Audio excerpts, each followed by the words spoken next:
ہوتا یہ ہے کہ ہمارا گھر پرانا گھر تھا، گر گیا تو ادھر بھی گلی تھی ادھر بھی گلی تھی، تو لوگوں نے گھر کے اوپر سے ہی راستہ بنا لیا کہ گرا ہوا مکان ہے، کوئی بھی جا سکتا ہے آ سکتا ہے۔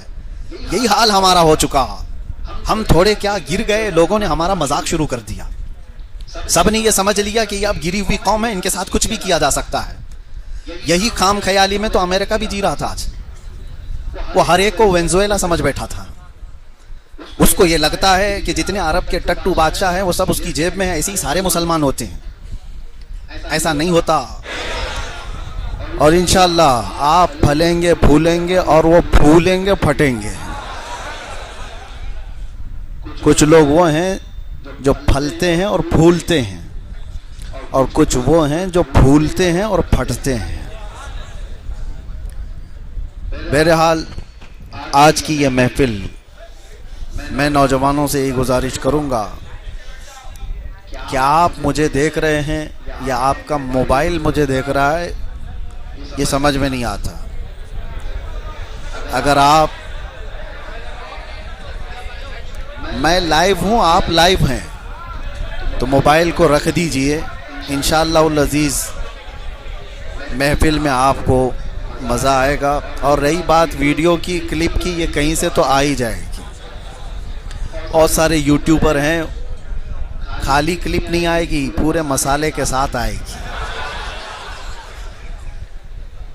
اور آپ کو پتہ ہے کہ ہم ایک جملہ بولتے ہیں، اس کے ساتھ تھمبنیل ساری چیزیں سب کرنے والے موجود ہیں، آپ محنت مت کریں، ساری چیزیں تیار ہو کر کے آپ کے پاس آ جائیں گی۔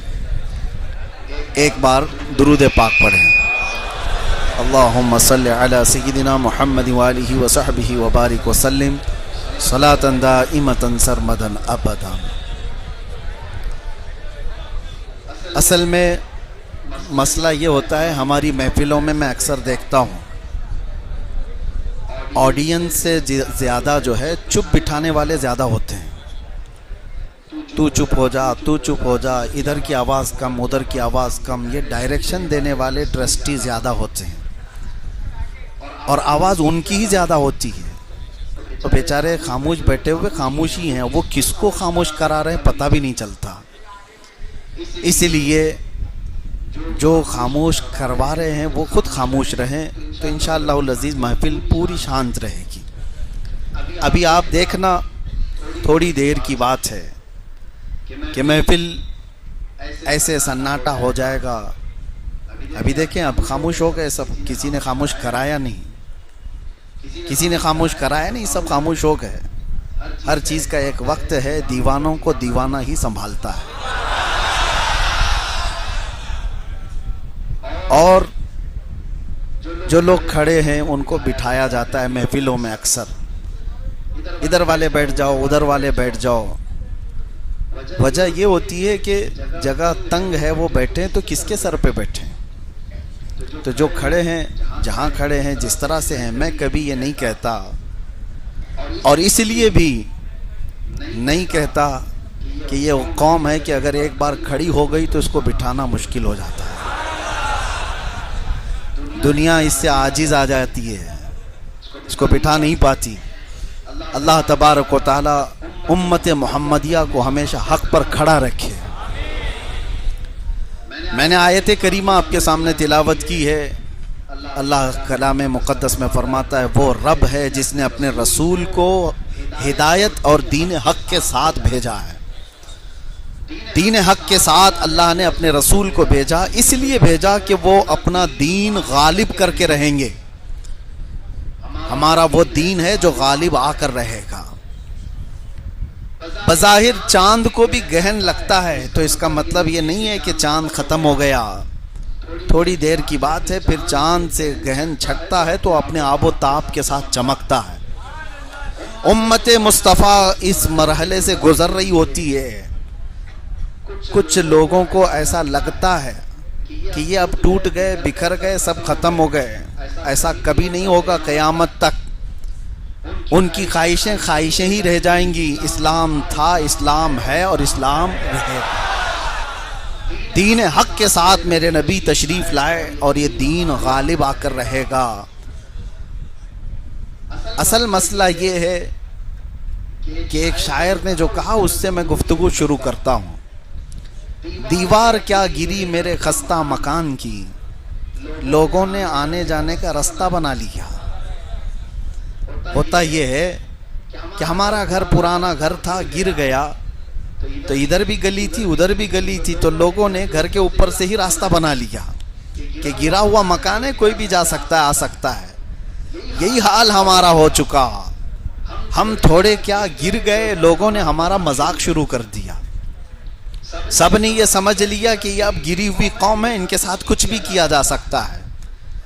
یہی خام خیالی میں تو امریکہ بھی جی رہا تھا. آج وہ ہر ایک کو وینزویلا سمجھ بیٹھا تھا.